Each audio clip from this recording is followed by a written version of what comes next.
Olá, queridos, eu estou muito animado de estar aqui com vocês porque vocês vão ver como a palavra de Deus é extraordinária, é uma palavra que traz profecias que aconteceriam milhares de anos depois. E, obviamente, aqueles que passaram por todos os séculos sem ver cumprir, tiveram que confiar pela fé. Mas hoje nós estamos enxergando muitas dessas profecias começando a acontecer. E hoje nós vamos mostrar para vocês como Jerusalém é o centro, eu diria assim, do plano de Deus para o que vai acontecer com a história da humanidade. Não só para o povo judeu, mas também para o mundo inteiro. Jerusalém é uma cidade que já foi mais de 50 vezes invadida, tomada, guerras inúmeras. Por quê? Porque é um lugar que Deus de fato ama e no qual Ele fará algo extraordinário no final dos tempos. Então eu quero começar com vocês lendo Zacarias capítulo 12, versos 1 a 3, que diz assim: sentença pronunciada pelo Senhor contra Israel. Fala o Senhor, o que estendeu o céu, fundou a terra e formou o espírito do homem dentro dele. Eis que eu farei de Jerusalém um cálice de tontear para todos os povos em redor e também para Judá, durante o sítio contra Jerusalém. Naquele dia eu farei de Jerusalém uma pedra pesada para todos os povos. Todos os que a erguerem se ferirão gravemente, e contra ela se ajuntarão todas as nações. Zacarias, gente, foi um profeta do pós-exílio babilônico. Estamos falando aí do 6º século a.C. Vocês sabiam que lá em Jerusalém existe um cemitério no Monte das Oliveiras, um cemitério judeu muito antigo. O profeta Zacarias está enterrado ali. Isso é algo interessante, né? Ele amou Jerusalém, falou e profetizou sobre Jerusalém e está enterrado num cemitério ali em Jerusalém, olhando para o vale de Josafá, onde muitas coisas vão acontecer. Zacarias, ele está olhando para o estado de Jerusalém, como ficou depois do exílio babilônico. Uma cidade destruída, uma cidade que todos os que retornaram, Zorobabel, Esdras, Neemias, encontraram uma cidade em ruínas, um monturo, né? Mas ele olha para aquela cidade e ele enxerga, né, na sua visão profética, um tempo infinitamente pior do que o tempo que Jerusalém estava passando logo após o exílio. Na verdade, ele está vendo o futuro, a Jerusalém do futuro sitiada pelo anticristo e pelas nações da terra. Tá? Então, essa profecia é uma profecia que mostra que o que virá para Jerusalém é um grande desastre que virá, gente. Hoje nós estamos vendo, né? Eu digo que essa é uma profecia contemporânea, porque a gente está enxergando como o mundo está passando a ver Jerusalém como e a nação de Israel como uma nação, uma pedra no sapato mesmo, né? Politicamente incorreta, assumindo a terra que não é deles, aos olhos do mundo, né? Porque a grande maioria que defende essa narrativa não sabe nada de história, não sabe que Jerusalém é do povo de Israel e que realmente a terra de Israel foi dada por Deus a Abraão. Mas Jesus profetizou a respeito disso. Nós estamos agora, para vocês terem uma ideia, Zacarias profetizou no 6º século antes de Cristo. Jesus profetizou há quase 2000 anos atrás. E ele, lá em Mateus 24, Lucas 21 e Marcos 13, ele fala sobre isso. Eu não vou entrar muito a fundo nos textos de Mateus 24, Lucas 21, até porque nós já temos uma aula a respeito disso. Agora, Jesus deixa claro, gente, que no final da grande tribulação haverá uma perseguição para Israel como jamais existiu. Nunca existiu igual, né? A Bíblia diz que é a grande tribulação que há de vir sobre todo mundo, né? É uma tribulação para o mundo inteiro, mas o foco do anticristo é tomar Jerusalém, destruir o povo de Deus e assumir o poder ali. Então a profecia começa dizendo que Jerusalém será sitiada no mundo. Hoje essa narrativa que você está vendo, ela vai evoluir com idas e vindas, né? Alguns acordos vão ser feitos, até chegar o anticristo, vai fazer um acordo de paz por 7 anos, mas no meio desses 7 anos ele vai romper com o acordo e aí vai começar a perseguir o povo de Israel e no final dos 7 anos ele vai sitiar Jerusalém, ok? Eu quero ler para vocês Mateus 24, de 15 a 22, não vou ler os outros textos, mas para ficar um pouco, muito mais claro para vocês o que Jesus falou. Então, Mateus 24, de 15 a 22, diz assim: Quando, pois, virdes o abominável da desolação de que falou o profeta Daniel, eu já mencionei sobre isso em outra aula, no lugar santo, quem lê, entenda. Aqui está falando literalmente do anticristo entrando no templo de Jerusalém, nos santos dos santos, e dizendo, olha, estão dizendo por aí que eu sou Deus, que eu sou o Messias. Na verdade eu sou, né? E o povo de Israel vai se rebelar contra e ali vai romper o acordo e ele vai começar a perseguição, né? O texto continua dizendo, né? Então, os que estiverem na Judéia fujam para os montes. Veja como tem tudo a ver com Jerusalém. Quem estiver sobre o eirado, não desça a tirar da casa alguma coisa. E quem estiver no campo, não volte atrás para fugir ou para buscar a sua capa. Ou seja, não vai enfrentar, não adianta enfrentar porque vocês vão perder. Fujam, né? Aí ele diz mais, ai das que estiverem grávidas e das que amamentarem naqueles dias. Porque, obviamente, a locomoção é muito mais difícil para uma mulher grávida e para quem tem filho pequeno, né? Porque nesse tempo haverá grande tribulação, como desde o princípio do mundo até agora não tem havido, e nem jamais haverá. O próprio Cristo está falando isso, hein, gente? Não tivessem aqueles dias sido abreviados, ninguém seria salvo. Mas por causa dos escolhidos, tais dias serão abreviados. Aqui está se referindo literalmente àquele povo de Israel que está debaixo de grande perseguição. Jesus está dizendo, olha, nunca houve uma perseguição e uma tribulação como naqueles dias. Para aqueles que estiverem em Jerusalém, na Judéia, na região de Jerusalém, né? Se aqueles dias não tivessem sido abreviados, nenhum deles seria salvo, sobreviveria, né? Mas por causa dos escolhidos, ou seja, há um número dentre aqueles que estão sendo perseguidos, que vai sobreviver. Na verdade, é 1/3, eu vou mostrar isso para vocês depois, né? A terceira coisa que eu quero dizer para vocês é como se juntarão todas as nações. Isso é importante dizer, porque em todo o tempo, alguns teólogos vão dizer, não, isso aqui está se referindo por exemplo, Zacarias é pós-exílico, então eles poderiam dizer, não, isso não está se referindo ao final dos tempos, não é um sítio do anticristo. Aí pode ser, por exemplo, o sítio dos romanos, né? Os romanos sitiaram Jerusalém no ano 70 e muitos outros o fizeram.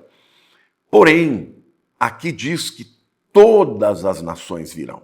Nunca houve um sítio contra Jerusalém. Jerusalém nunca foi sitiada por todas as nações, tá? Isso significa que o anticristo virá com toda a fúria contra Jerusalém, com o poder que ele tem, o poder do mundo.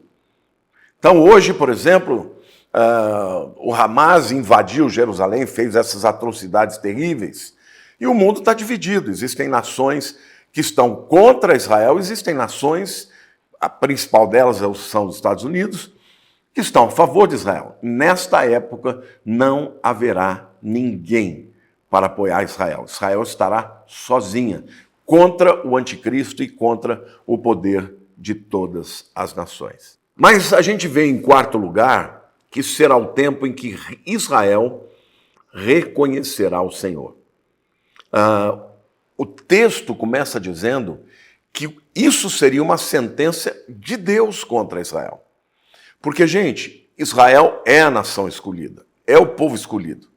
Nós, os cristãos, também nos tornamos escolhidos. Fomos enxertados, né, na videira verdadeira. Agora, se você analisar a história do povo de Israel, a maior parte do tempo, eles estiveram longe de Deus. A maior parte do tempo eles estavam na idolatria, no esfriamento. E ainda hoje Israel não reconhece o Senhor. Mas Deus, pelo amor que ele tem para o povo de Israel, ele vai usar dessa circunstância como que uma disciplina mesmo, de um pai que ama o filho, para que o filho volte para ele. E Zacarias 13, 7 a 9, diz assim: desperta, ó espada, contra o meu pastor, e contra o homem que é o meu companheiro. Diz o Senhor dos Exércitos: fere o pastor, e as ovelhas ficarão dispersas. Mas volverei a mão para os pequeninos. Em toda a terra, diz o Senhor, 2/3 delas serão eliminados e perecerão, mas a terceira parte restará nela. Farei passar a terceira parte pelo fogo e a purificarei como se purifica a prata, e a provarei como se prova o ouro. Ele invocará o meu nome e eu a ouvirei. Direi: é meu povo, e ela dirá: o Senhor é meu Deus. Então, obviamente, Deus está deixando claro aqui o processo que aconteceria a salvação do povo. O processo começa com Deus despertando a espada contra o seu pastor. Quem é? Quem é o pastor que é o meu companheiro, que Deus fala? É o próprio Senhor Jesus. Então não haveria salvação nem de Israel, nem de todas as nações, se não houvesse a morte de Jesus. Então o processo, vamos dizer assim, de restaurar não só o povo judeu, mas todas as nações da terra, começa com a morte de Jesus como Salvador. Agora, depois da morte de Jesus, o texto diz que as ovelhas se espalhariam. E foi exatamente isso que aconteceu. No ano 70, os romanos vieram, não é isso? Os romanos vieram, destruíram o templo, e o povo de Jerusalém, que estava lá, o povo de judeu, né, que conseguiu fugir, fugiu. E eles ficaram dispersos. Depois, no ano 135, ainda veio de novo uma última incursão, porque um judeu chamado Jesus Barcova começou uma última rebelião contra os romanos, e aí o imperador Adriano baixou um decreto que nenhum judeu mais poderia permanecer na terra. Aí todos os que sobreviveram fugiram de lá. É a chamada diáspora, né? Onde eles se espalharam para o mundo e só voltaram de maneira oficial, né, em 1948. Antes disso, alguns judeus já estavam voltando no movimento sionista, né? Mas aqui, claramente, profeticamente, Deus está dizendo: olha, depois da morte do meu pastor, o povo seria espalhado por todo o mundo. Em seguida, nós temos, portanto, profeticamente a volta de Israel em 14 de maio de 1948, e desde então Israel está lutando para sobreviver lá, né?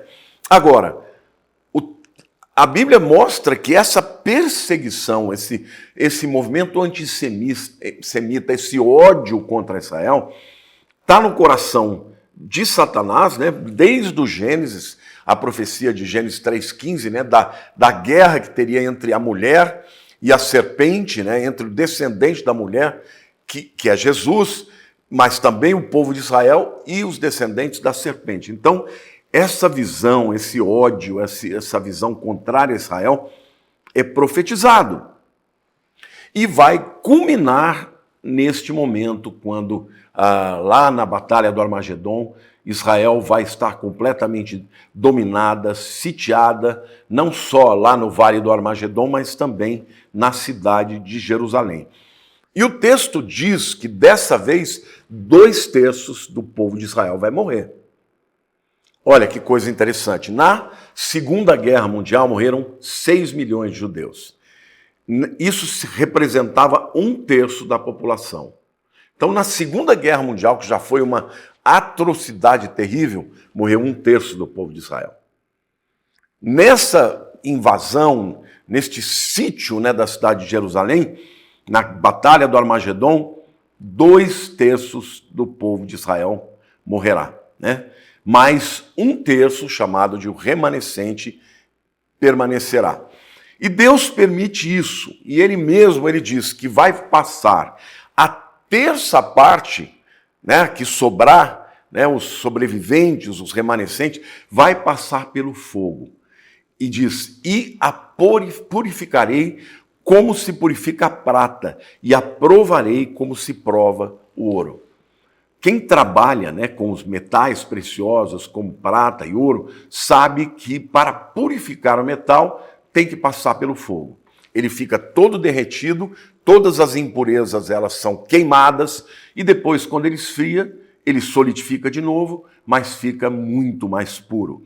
E Deus está dizendo, Ele usa essa metáfora, essa provação, a grande tribulação, a última semana de Daniel, né, ela existe para purificar o povo de Israel. E por último lugar, diz o seguinte, que depois que eles forem purificados, eles invocarão ao Senhor. E diz assim, ela invocará o meu nome e eu a ouvirei. Direi, é meu povo, e ela dirá, o Senhor é meu Deus. Não é linda essa profecia, gente? Então vejam, Deus está dizendo, olha, eu não deixei o meu plano para com Israel de lado. Eu não substituí esse plano, como alguns teólogos dizem. Existe até uma teoria chamada teoria da substituição. Ah, agora Deus não tem mais nada com Israel, porque agora o Israel de Deus é a igreja. Não, gente. A Bíblia deixa claro que Deus não é um Deus que vira as costas. Aliás, ele é onisciente. Se ele tivesse algum plano de abandonar Israel, ele não teria nem chamado Israel. Porque ele sabia que Israel, durante todo o tempo, iria se arrepender, voltar, se arrepender, voltar. Mas ele está dizendo, no final de tudo, a última aprovação, a grande tribulação, esse sítio contra a nação de Israel e contra a cidade de Jerusalém, vai ser a última prova para eles. E eles serão provados como fogo e a prata são provados. E eles sobreviverão. 1/3, 2/3 morrerão. E os que sobreviverem vão se converter, vão reconhecer o Messias. Literalmente, Zacarias diz que eles vão olhar para o céu e vão ver os sinais nas mãos de Jesus. E vão dizer, o que são esses sinais nas mãos feridas?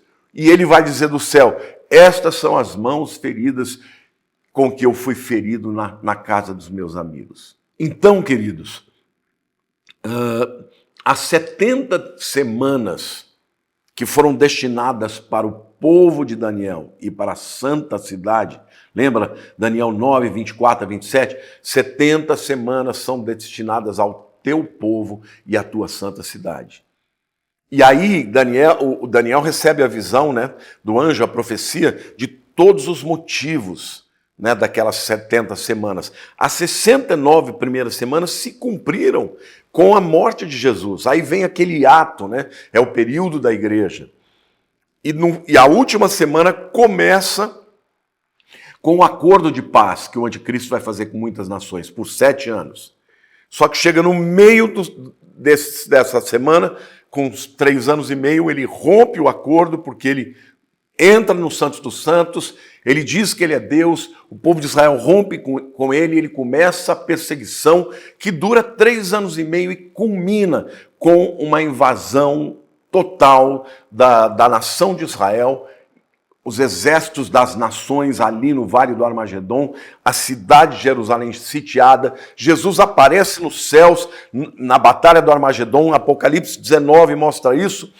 E aí ele vem, destrói os inimigos, mas antes de Jesus contender por eles, eles vão reconhecer Jesus, eles vão clamar. Aqui o texto está dizendo que 2/3 vão morrer nessa batalha, mas 1/3 vai estar vivo, e eles vão olhar para os céus, e eles vão clamar a Jesus, e eles vão dizer, então, Jesus é o Messias, Yeshua HaMashiach, e Jesus vai salvá-los, porque Deus não deixa de cumprir, meus queridos, a sua profecia, a sua palavra. Ele não é homem para mentir, nem filho do homem para se arrepender. Deus vai cumprir e vai salvar Israel. E não só o povo judeu, como a igreja de Jesus estarão juntos no milênio agora como um novo corpo, um só povo, os dois juntos, judeus e cristãos, reconhecendo que Yeshua é o Messias. Então, queridos, saibam, esta aula é para mostrar para vocês que tudo que está acontecendo hoje